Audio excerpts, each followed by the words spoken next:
Good morning. Morning. Good morning. Oh, and in case I don't see you, good afternoon, good evening, and good night. This is my boomstick. Here's Johnny. Are you not entertained? Are you not entertained? Righteous! Righteous! Yeah! I love the smell of napalm in the morning. Good morning, Vietnam! Houston, we have a problem. The first rule of Fight Club is you do not talk about Fight Club. All right. Ladies and gentlemen, welcome back to Those Film Nerds podcast. My name is Will Spalding, as always. And also, as always, I am joined by Sam Deerberger. Sam, what's happening today? What's up? Not much. We are hanging in there. We're getting recording done earlier in the week this time. Wednesday. You're not deceived. It is Wednesday. It is only Wednesday. I mean, so early in the week. I find it funny how our timetable has shifted over the months of us, being in school, not being in school, on break, back in school, whatever. And God, you know what, Sam? When we first started doing this, I feel like we recorded on like Saturdays and Sundays, and then we were like pretty much Sunday, Mondays, and then it was like Monday, Tuesdays, and now it's like Wednesday through Friday. I don't even. Literally any time. We have probably recorded every day, which is funny. So. Well, the interns take a lot of managing, so. Yeah, well, I send them my calendar. They get back to me, and I just think, oh gosh, these guys, they squeeze me in. So. I think that's the third straight week with an intern mention. So we got that box checked. Yeah, of course. So that's great. That's great. But no, we're here today to talk a movie, and we'll hit it just a little bit of industry news because there's I have two pieces, and both are kind of relevant to what we talked last week. And what we're talking about today. So, with no further delay, Sam, what is the movie that we are talking about today? This week, we are talking about A Quiet Place Part 2.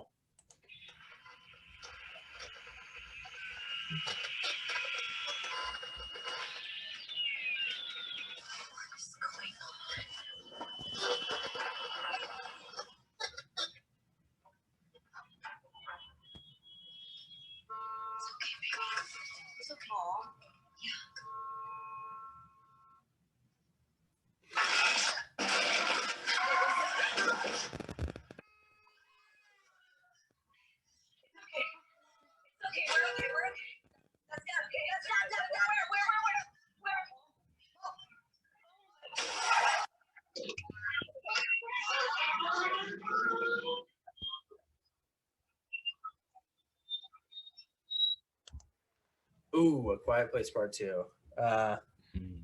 Yeah, we'll get into all of A Quiet Place, and we'll talk its first one just a little bit, and then get into the sequel that just came out last week as later in the show. But first time we're doing a sequel on the show, I believe. Is it really? I don't think we've ever talked about a sequel before. No kidding. In the age we live of pretty much only sequels, that kind of surprises me. I don't know, just thinking about it. I mean, you might be right. I'm looking at the back catalog right now just because I'm curious, but I think you're correct. So that's pretty cool. Yeah. But yeah, anyway, so we'll talk about that in a little bit. But first, did you have any industry news to talk about? Yeah. I got two things, and I don't know if you have any, but we'll get to that as well. But so sequel news for both of them, as we just talk about our first sequel news for both. And I'll start with what we talked last week with Cruella, but there is a Cruella sequel already announced. We finished recording last week, and I checked my phone maybe 40 minutes later after that and was like, okay, Cruella sequel announced, like literally as soon as we finished recording. Right. And it looks like the director and screenwriter are both returning. I don't see if Emma Stone's returning, but I assume that'd be the case. I don't know why she wouldn't. So, we need to recast her again. yeah, we do. It's gonna be Glenn Close this time. Has she done it before? I don't know. She plays an aging Cruella. Does Cruella die? Does she die in like the second? No, that's too dark. Never mind. We're not talking about Cruella, but yeah. So I asked you last week, Sam. I asked you if you'd see another one of these, not knowing that there'd be another one. Now there is another one, or but you know what? What do you have any thoughts? What are you thinking right now? I don't know. It'll become another franchise, and Disney will suck the life out of it and overdo it, and then we'll get a Horace and Jasper origin movie. They'll get their own franchise, and we will attack it from every angle because that's what Disney does to avoid, coming up with something original. So yeah, I mean, I'll see a sequel after that. I think it's time to move on. Yeah, that's probably fair. I probably agree with that assessment. So I don't know. That Cruella was kind of the one we just saw last week was kind of a breath of fresh air in terms of Disney, but we'll see. We'll see if this has some sequelitis in it, or if it again continues with the Cruella trend. But I don't know. We'll just have to see, I suppose. I mean, this isn't coming out for 2-3 years, so probably 3 years. Right. So that's that. Nothing else really to say about that. So I'll move on to Quiet Place Part 3. Ooh. Now I don't know exactly what this is. It's slated for release March 31st, 2023. It's written and directed by not John Krasinski, but Jeff Nichols, who I've only seen one movie of his called Mud with McConaughey from quite a number of years ago, but it's really quite good. So if that's indicative of it at all, it should be okay. So no Krasinski. I don't know if this is a part 3 or if it's a spin-off. I think it's the latter. Yeah, that's what people are saying. It's being reported as a spin-off, and that's what a lot of people are saying. What a lot of people are saying is it's going to involve like certain. It's not going to involve the Abbott family, which is kind of the centerpiece of these first 2 movies. Right. So, what do you do with that? I mean, there's a lot of stuff you can do with this universe, as we'll get into. But I'm just not sure about this. It seems like the universe is so big that it would be very easy to go directionless when you're introducing brand new characters. Unless, of course, we're just, crafting a story around a character that has already been introduced. Which namely, I would hope not. Well, I mean, don't get me wrong. There is a way to do it. Like they did it in the first one. You introduce new characters. And audiences are presumably already familiar with the universe being set up. Right. I personally am much more interested in the actual invasion of the aliens. That's what I hope this would be. I think doing something with that, kind of maybe not so much like an intimate drama, but more about, just the Earth and kind of an ensemble cast and the world leaders and their response to it. Like, I think all of that would be really fascinating to see play out, because that was on my mind when I was watching A Quiet Place, both part 1 and part 2. And as we'll get into, part 2 kind of has an opening sequence that gets into the beginning. Part 2 explores that a little bit, and I think, and we'll get into that as well. But I think 1 and 2 both have kind of milked the last bit of, we kind of know the beats of the horror thriller aspect. Explore the takeover of these monsters and almost like you said, a drama and a little bit of an action type thing would be cool. Instead of the horror. I mean, obviously there'd still be horror elements because it's still a monster type movie, but go a completely different direction with this, I think.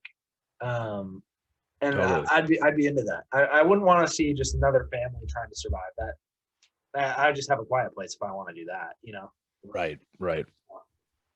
Well, anyway. And interestingly, with part 2, we kind of, this might get into the ending a little bit, but we might have a solution to the invasion, or at least, so they probably want to do some spin-offs with different characters first before they all ultimately like wrap up a conclusion to this universe, because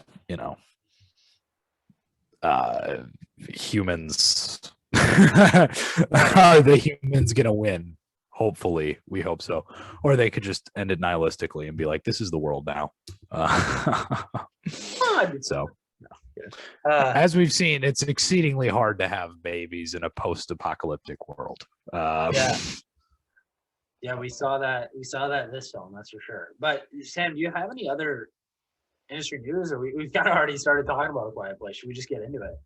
Yeah, we can get into A Quiet Place. I don't know why you came all the way up here. There's nothing left. Please. There are people out there worth saving.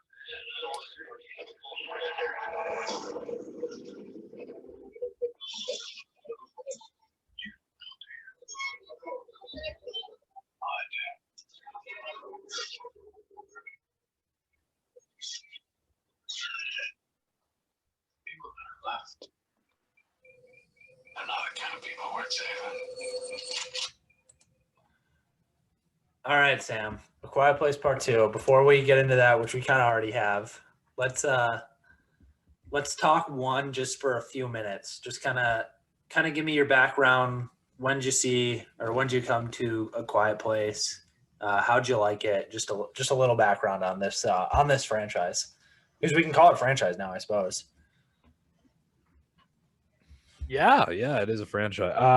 A Quiet Place 1 was very strange because it was such a crowd pleaser. You don't see a lot of movies like this anymore. There's not, in that everyone liked it. There was that viral video of Chris Pratt like freaking out in his car. Do you remember this? After A Quiet Place came out, Chris Pratt went to like an early screening of it in LA or whatever. Sure. Okay. And he was in his car and he posted on social media just like raving about this movie. And it came off as very genuine. Like he wasn't paid to promote it, at least not that we know of. It was like genuine like excitement, like this is just an all-around good movie. And then critically it was acclaimed. Everyone from basically every demographic went and saw it. Like it did well with everyone. There was not a whole lot of like negative response from anyone I met. You know. So you don't see a lot of movies that are so undivisive like that, which I appreciated, which I loved. I went and saw it in theater, and it was marketed as more of a horror film. I wouldn't call it. It's not. It's more of an action film. It's not necessarily scary. It's very suspenseful. But Yeah. it's not Thrilling, scary. suspenseful. Yeah. Yeah. A lot of jump scares, but a lot of jump scares that you're anticipating for. Right. Right. And so that's what creates the tension. It's not that you're getting like scared out of nowhere. It's like, when are we gonna, you're waiting for the next loud noise. Similar theater experience to actually Dunkirk in Interesting comp. 2017. Yeah, the year prior. Yeah. The thing about Dunkirk and A Quiet Place is that when you watch them in the theater, every noise startles you. Great Very theater. silent. Very emphasis on silence. So, what was your first exposure to the first one? I'm glad you brought up the kind of the overall positiveness out of everyone, because it felt like there for a while, for a stretch of 4 years. I can remember distinctly from 2016, 17, 18, and 19, there was one horror film every year that seemed like 95 to 98% of people liked. And 2016 was Split. Split's okay. It's pretty good, but I just feel like everyone raved about that. Then 2017, we had Get Out.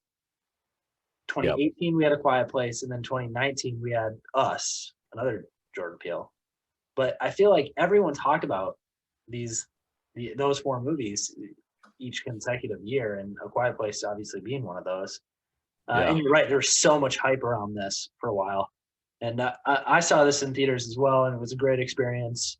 I thought it was super in a genre that's not really original, apocalypse, not necessarily a zombie, but an apocalypse monster movie genre, which is not original. A kind of an original concept of you have to be quiet to stay alive. That seems kind of ridiculous. And like if you told me, hey, we have this apocalypse monster movie, but if you make a noise, you die. So the movie's essentially all quiet. I'd be like, okay, that sounds horrible. Like that, there's no way that's working. Right. So in that sense, really, really well executed, to be frank.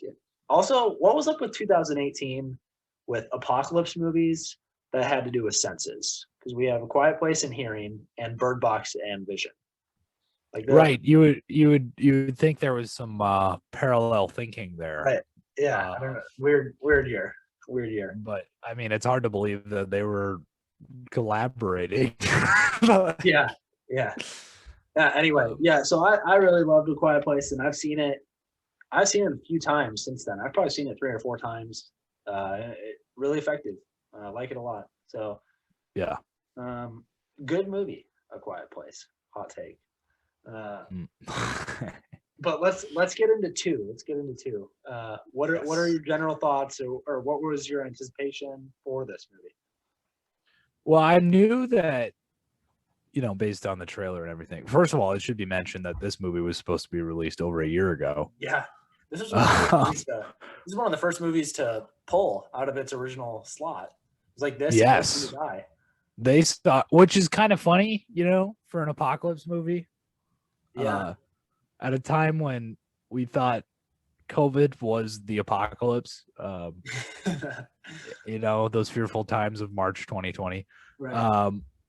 Yeah, the apocalypse movies are the most cowardly. They're like, nope, we're out. No, so based on the trailer back then, it was kind of like, we kind of saw we saw John Krasinski in the trailer, so we were like, wait a minute. Yeah. Are we gonna get is this a prequel? And then we kind of realized, no, it's just a prequel opening sequence, which is cool. You kind of split the difference there. I wasn't sure, actually. I thought they might go for a Godfather Part 2 type thing, where we have some cross-cutting, some flashbacks, extended flashbacks, something like that. That might have been. I mean, that would have been. I could see how gimmicky that would get, but if it was done well, it could be Yeah. really effective. I hadn't. Um, That'd been cool.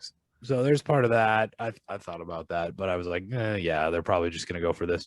So I, went and saw this at the theater, packed theater, which is kind of surreal coming out of COVID as Yeah, well. seriously. Literally not an empty seat in the entire place. And it was, I got what I wanted out of it. We saw that opening sequence, and then we picked up literally right where we left off from the first one, almost to like the minute. Like It was it probably just like like 4 seconds after the first one. yeah, like which boom, was cool. jump, continuity, and that makes sense even just production wise, because like I think A Quiet Place Part 2 was announced like after opening weekend of A Quiet Place Part Yeah, it 1. was They're a- like, yeah, this is a smash hit, like we're going for it. Yeah, So that made sense, and yeah, I got what I wanted out of it. I didn't get much more than I expected. okay. So that's kind of where I'm at with that. It was just because it's just the natural since the movie is just a natural extension of the first one, it doesn't take many risks, I feel like, with the story. It just progresses the way you would foresee the story to progress. It can't be better than the first one, I feel like, just Agreed. logically, Yeah. But those are my initial thoughts. What do you think of it? Yeah, so I, like you said, I like this one a little bit less than the first, which again, to be expected. Not many sequels can top its predecessor, so that was fine. I didn't expect it to be better.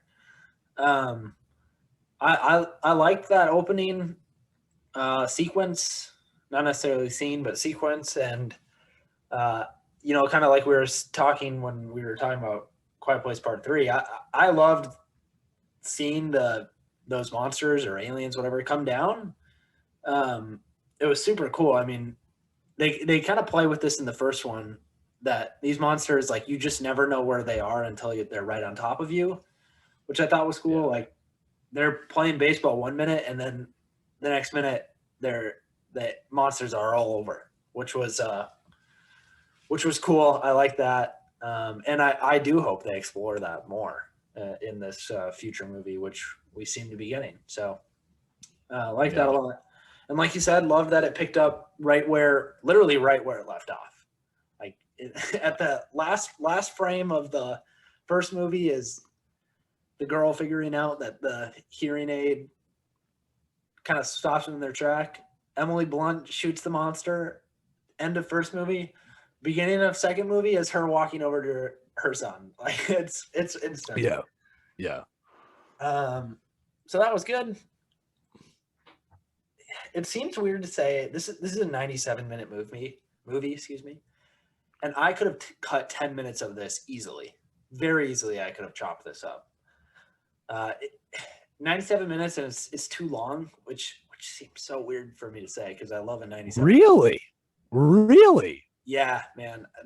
At about the, I don't know, like 2/5 to 1/2, there's like 10% of the movie that I could have been gone instantly.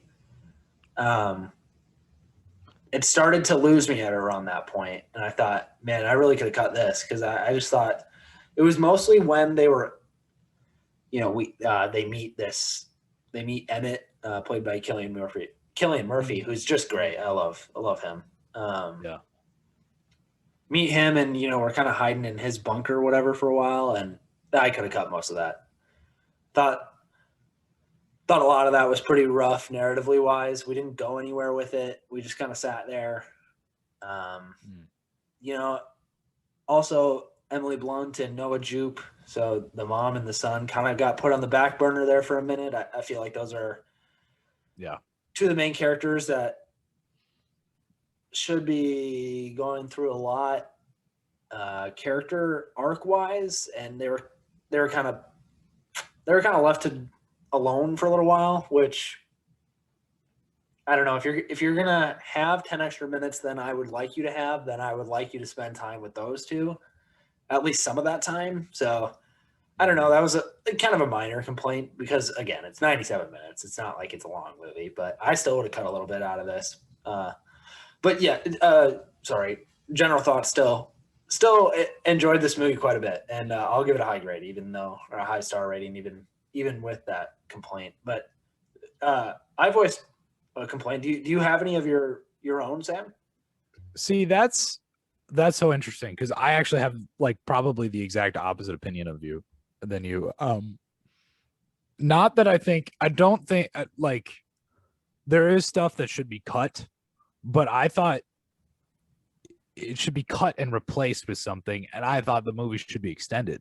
Like I thought this movie was, I thought it was way too short. Oh. And I don't say that a lot about movies. No, you do not. And I thought it was unambitious. Interesting. Wow. There was it really didn't take any risks. There was nothing where I was like, wow, I was not expecting that. And of course there's the island, and we can get into the island eventually, but and that's an interesting concept to throw into the universe and everything out of it. But like, I just thought this movie played it safe for 97 minutes. It was too scared to overstay its welcome. It wanted to be a crowd pleaser. It didn't want people to sit through anything. It didn't want people to be challenged. And that's like my main criticism of it. I agree with the stuff, when we meet Emmett and Noah Jupe and Emily Blunt being put on the back burner. I completely agree with that. There's stuff that could be cut there. There's stuff that could be revised there, but it should be replaced with something better.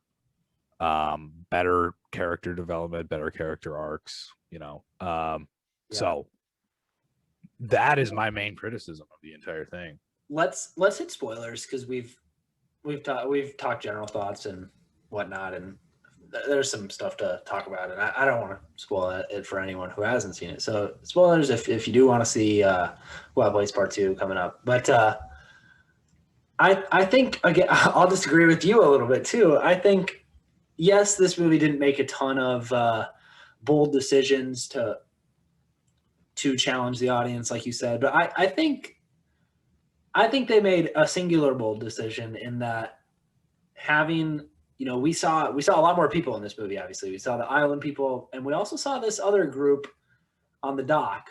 Which, by the way, I love that scene. Actually, this is where it started to pick back up again for me. Right. We saw extra people.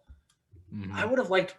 Okay, I say cut this movie down a little bit, but so cut a lot of that stuff I said earlier, and then add maybe 2 or 3 minutes here because I thought that was actually too short. I know I'm contradicting myself, sound like an idiot, but I would have liked more with that weird, creepy group. Do something with that, I suppose. I thought that was an interesting choice to have a bad group who were clearly probably going to sexually assault this girl. I don't know. It wasn't clear what their motives were. I would assume so, or just kill her. I don't know. They were cannibals, weren't they? Were they cannibals? It's not clear. That could have been it too. I'm not sure. So I think that was an interesting way to go about it. Too short though. I would have liked maybe an extra 2 minutes on that. And again, take out 10 minutes earlier. But no, see, I agree with you there. Like, okay. I agree with you because it's like that's a risk, And that was a cool scene. I liked that a lot. Yeah, with the boats, everything, that entire concept, like the monsters can't really swim. No, that's nice to know. Yeah. Like that opens up new possibilities. That means the island is viable, yeah. Right. And it's like, okay. And if you watch the trailer for this movie, you're promised an expanded universe. Right. A bigger ensemble cast. It's not just the Abbott family, like you said. And really all we get is Emmett, who is Cillian Murphy's a great actor, but one man can only do so much to, Right. Yeah. Really make a movie go to the next level. And it's like I was expecting more characters that we could latch onto and understand. We have the guy, I don't even know his name. We have the guy on the island. His character is literally man on island, because I was like, who? Because I know that it's like Jamon Houston. I'm not sure how to pronounce his name. I probably just butchered it. It's like DJIMON. Okay. I'm gonna say Jamon Houston, and I see him in a lot of things. He's in Blood Diamond with DiCaprio, and he's a good actor. I was like, oh man, what? That was cool. I'm sitting through the credits. I see Jamon Houston. I look over at his character name, and it says "Man on Island." I'm like, oh, okay. Well, yeah. Wasn't his name. But yeah, I guess we get him for a minute. He quickly dies. That was an odd. He was kind of playing hero there for a minute. Yeah. Honking on the horn and then driving away, and then he immediately was like, "Oh wait, I have to go back to my," and then died. That was just bizarre. That was slightly odd. It's like that character. Again, really small character, but it's like that character was used for two purposes. He was used as like I'm the protector of this group, so I brought him out here. And then he was also like, I'm the guy, the typical horror guy that gets killed because right. It was a weird thing, but. And we know that the people are unexperienced with the monsters because they've been basically living like normal lives. Well, they live on an island, but comparatively normal lives for over a year. Yeah. Just hanging out. And that character, that Jamon, he also serves as exposition on the island. Yeah, he does. That was used effectively, actually, I thought. Most exposition is kind of bad, but I thought, him explaining to Cillian was good. Yeah. That's the other interesting thing too, is with this movie, we, like you said, Emily Blunt gets put on the back burner. And I guess we just assumed that, Evelyn would be the primary protagonist of this movie, and she is not at all. No, you're right. Really, like the it's the daughter. The perspective definitely shifts towards Emmett. Yeah. Which is really strange because it's like we don't really know Emmett. Yeah. Hey, right. Again, loved that scene when Emmett discovers that the boat has drifted ashore and that the monster's on the island, and then the monster just starts wreaking havoc. That is the strongest point of the movie. Great scene. It's super cool. I mean, these monsters have a great character design. They're interesting. Show me them in action. They're cool when they're kind of creeping around because they heard something and they're kind of creeping towards their target, but they are awesome when they are running and just people. It is. I mean, I hate to say that it's awesome, but it's awesome. Like, it's cool. It's an incredible monster design. It's sweet. Yes. Show more of that. That's why I think. That's why I love that first scene and this scene, and why I think this third movie could be awesome if they set it in day one, whatever. But yeah, that was a great moment. I don't. What other positives do you have? I liked that this movie kind of leaned more into the action. And it makes sense because it's like, yep, okay, we're expanding the universe, we're moving into new locations. It's not just on the Abbott's farm anymore, so it's not just a bunch of people trying to be quiet for an hour and a half. We're getting some action. We have a solution to actually fight off the monsters, so we have a way to hunt them, which is always, that's done like 2 or 3 times in part 2, and it's always effective. Like, it's really cool. It's a really cool action scene, like you talked about on the island, honking the horn. Yeah, so awesome. Basically attracting them, and there's a solution to it. Right. And yeah, really, the other thing that's interesting, well, we have the hearing aids. Obviously, somehow those hearing aids just toughest hearing aids in the Yeah. world, man. Yeah, that's Durable. I mean, they should have gotten a sponsorship in there somewhere. They should have just been like, oh, to me, that's just them saying, "All right, just bear with us here. It's okay." And I'm saying, "All right, that's fine, whatever." yeah, I mean, fair enough. Like, do the batteries go out on those things? I don't know. But it's like, okay, so we definitely need hearing aid. Like, because then I thought like big picture here. Humanity wants to survive. Humanity wants to kill off these monsters. Always want. How do we do that? We got to find some hearing aids. Thank goodness for deaf people. Yeah. Which, going back to the first one, this is kind of a side note, but that's one of the strongest setups in the first one, is that this is why the Abbotts were able to survive as long as they have, Yeah. is because they already knew sign language and they knew how to communicate silently already. Yeah, that's that's an underrated touch. That's cool. Yes. And I love that having what's her name? Millicent Simmons. Having her as a deaf actress, it's very rare that Hollywood can pull this off, by the way. But having her as a deaf person that actually serves a function in the film, like a crucial aspect of the film, and she's not just shoehorned in there for the sake of like breaking barriers or whatever. It's like she is the fundamental part of the movie, and it's like, yes, good job. Like, Right. So yeah, I guess more praise for the movie. But yeah. Was there anything else that really bogged down part 2 for you?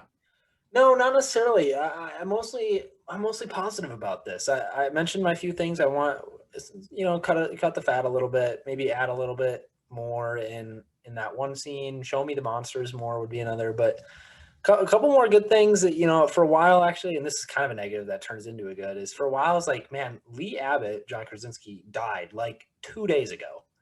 Right. Is there like, are we going to have any sort of scene that shows the family grieving? And we didn't really get that with the kids much. Mm-hmm. There's like half of a line that might hint at it, but we get it more. There's a pretty good scene where Emily Blunt is going back to get some drugs for her son, and she kind of stops at the grave of their son who died, and then puts her wedding ring on the top of the grave. I thought that was a good moment, and kind of shows that, as the writer, John Krasinski, the writer, didn't forget that my character died. Don't worry, I got you, which was good. Yeah. Because you needed that. That wasn't if that's not there, something's missing. So right, of course. Also, I thought there was twice actually. I remember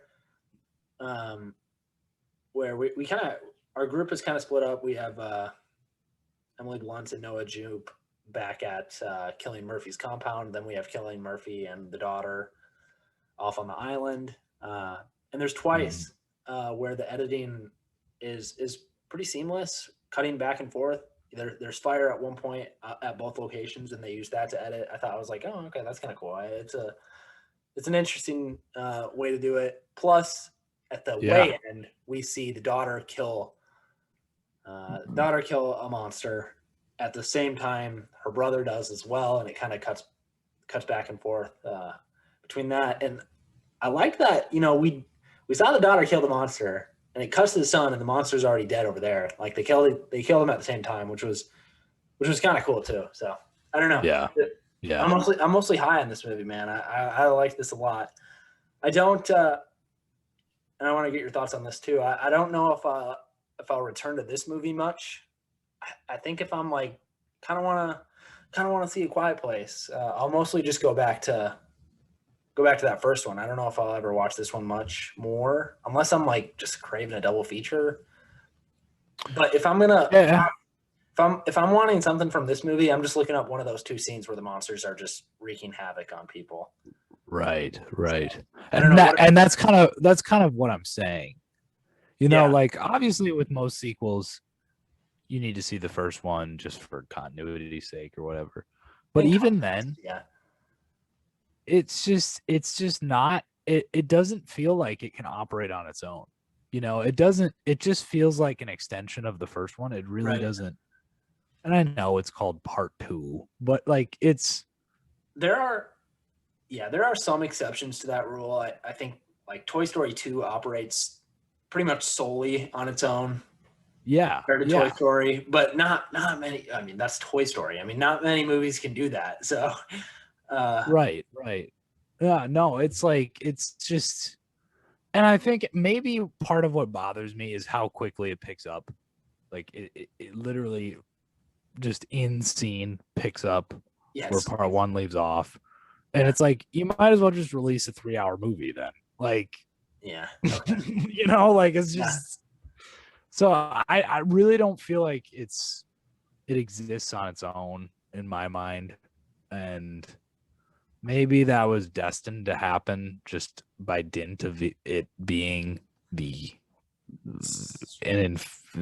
a sequel. Like I'll it's tell- just I'll tell you why it's not one movie, Sam. In the words of Randy Moss, straight cash, homie. well, also that's true, but they also didn't know how viable it would be. And like again, more praise for the first one. Right. Like, what a crazy ambitious concept, you Yeah. know. It's such like, Um, gosh, John Krasinski, you know, Office was super successful, but gosh, that dude just didn't make any good movies for a long time. yeah. And his first directorial effort is like just crushes. We're like, man, this dude might be something. So yeah, great on his part. Yeah, we keep saying that, but And this is the thing. This gets into the thing I will always defend A Quiet Place for, and even just like the A Quiet Place franchise. You know, while structurally in the story it might not get me too emotional, the themes of A Quiet Place, of, you know, familial duty, sacrifice, all that, doing anything to save your children, will like bring a tear to my eye. Like it is just thematically just a beautiful concept, and that's what attracted John Krasinski to the project to begin with. for sure. Because he had just become a father with Emily Blunt and everything, and he's like, I got to do this. Yeah. But Yeah, and I'll be able to show his kids that movie in 17 years. So that's great. right. I made this for you.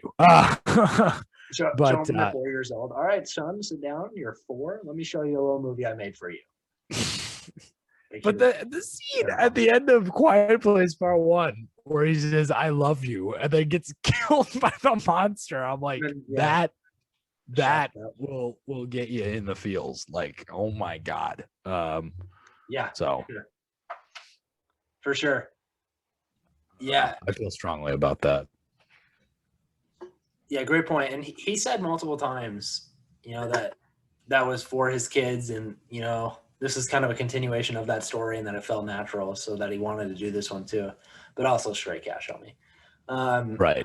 I wanted to ask you one more thing, Sam. In my theater experience, before just after the trailers and right before the kind of opening like production studio titles, it was Krasinski, and he had like a 20-second video like, hey, welcome back to the theater. Yes. We're pumped. Yes. Gosh, Yeah. why don't more directors do that? That was so cool. I was like, I don't know why, but I saw that and I'm like, thank you, John. I appreciate that. You know what? I hope I enjoy your movie too. Right. I don't know. I was sitting there. I'm like, that was cool. I've never seen that before, and now I want more of that. I don't know why. It's the most random detail, and it doesn't matter. But I had forgotten about it until you mentioned it. But yeah, same thing happened for me. And it's like, so it must have been everything then. yeah. I think it was because of COVID, probably. Because he's Oh, like, for sure, absolutely. Because the main and story he's was just, he's just like, thank all you that. for journeying back to the theater and supporting your theaters and coming to see my movie. Like it still means a lot. Because I think oftentimes when you're really anticipating a movie, you're more grateful to the studio and the producers and the director than they are for you, obviously. Mhm. You know, so No, for sure. it was different to feel like appreciated by, and it's such a small thing. Like he just sat down for 10 seconds. It was and like a just filmed 15 that. second, and I was like, great. I love it. And they're just But- like stick that in front of the movie. But John Krasinski is also naturally very likable. Oh, for sure. Yeah. But tell me, Sam, like you're sitting down in a year and a half and you're watching Killers of the Flower Moon. Tell me you wouldn't want to see a little 15-second clip from Martin Scorsese at the beginning. He would do that, and it would be Wouldn't that be- genuine. Wouldn't that be awesome? I But think if you saw like Tarantino do that, no, that'd be Tarantino, it's very difficult for him to come off as genuine. his feet would be like on the screen, and I wouldn't want that, and it'd just be weird. So Thank you for seeing my 10th and final movie. yeah, You're Man, welcome. we didn't talk about it in movie news because it's not really news. It's more like a rumor, but he kind of hinted at that he might not even do a 10th, that he might just be done. That was like yesterday too. So Well, he's got a novel coming out now. yeah, maybe we'll talk about that next week's episode. So Yeah, we'll get into that. but All we're right. we're way off track at this point. Do you have any wrap up thoughts? Should we get into star ratings? Sure, let's get into some star ratings. Yeah, you go for it. Go for it, man. Oh, I go for it. All right. Yeah. I'm gonna give A Quiet Place Part 2 3 stars out of 5. I think it's just a natural extension of the first one. But it was a pleasure to watch. Obviously, and it was a good time, and everyone should go see it out in a theater. Definitely. Yeah, I maintain that these really shouldn't be enjoyed at home as much. I think you should get out to a theater if you can to go see it, and not wait for a digital release. But that's just me. Yeah, I feel like you automatically just get a little bit of leeway too by going to a theater. I feel like you just naturally like something better at a theater too. You see something, Yeah. else, you're like, I was at home, so it's fine. But Especially for people who don't go to the theater very much. right, People for sure. love people who go like once a year. Love the movies they see at a theater. Like, yeah, because they're they will rave about it for like 2 weeks afterwards. Like that's all they talk about. well, dude, they just saw they see Star Wars and Avengers. That's I went to it. the theater last week. Whoa. Right. Right.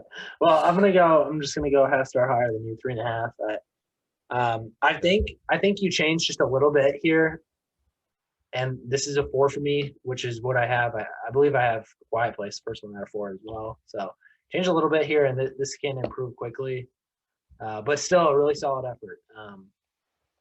And liked it a lot. So there we go. A Quiet Place Part 2. There we did go. it. We did it. Now, Sam, we just have No Time to Die. I feel like that's the last one that really needs to be hit yet. So We'll get there. We'll get there. But let's get into some weekly recommendations. That one's there for our Spanish, for our Spanish listenership, because we have a lot of that. Well, in España. I actually have one ready. Yeah, go for it. You're a little lower on this than I am. I saw a movie called Stalker this last week, and it's a Russian film. And it's Oh my gosh. You said Stalker, and I was like, what the heck is he talking about? I've never seen a movie called Stalker. I've literally already forgot about this movie. Okay, continue. well, we know how Will feels about it. Yeah, no kidding. Holy shit. And no, it's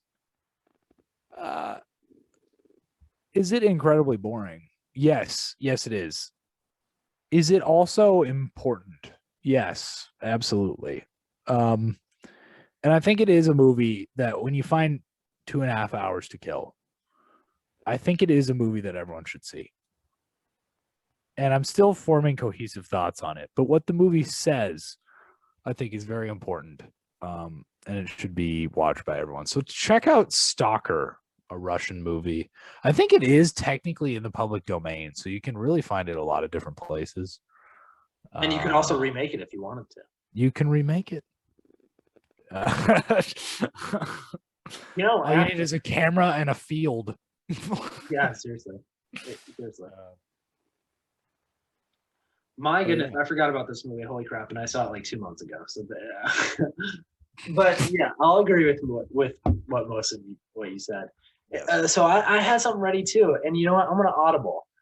I'm gonna recommend Annihilation, which is literally a remake of this movie, an American remake. Sam, I don't think you've seen Annihilation. I have not. Same director as Ex Machina. I believe you've seen that. Oh, so God. Check out Annihilation, Sam. This one's for you, but for the listeners too, I suppose. But mostly for Sam, because Sam, watch this movie and just be like, okay, this is literally. And I watched Annihilation first, but this is the same thing. I think Annihilation's a really good movie, though. Natalie Portman, man, great actress. Happy birthday, by the way. I'm pretty sure it's her birthday today. Yeah. Look at that. I recommended it for multiple reasons. Natalie Portman's birthday, and it's kind of in tandem to your recommendation. Are you sure this was an audible? Honestly, it was. But now that I'm thinking about it, I should just take credit for it.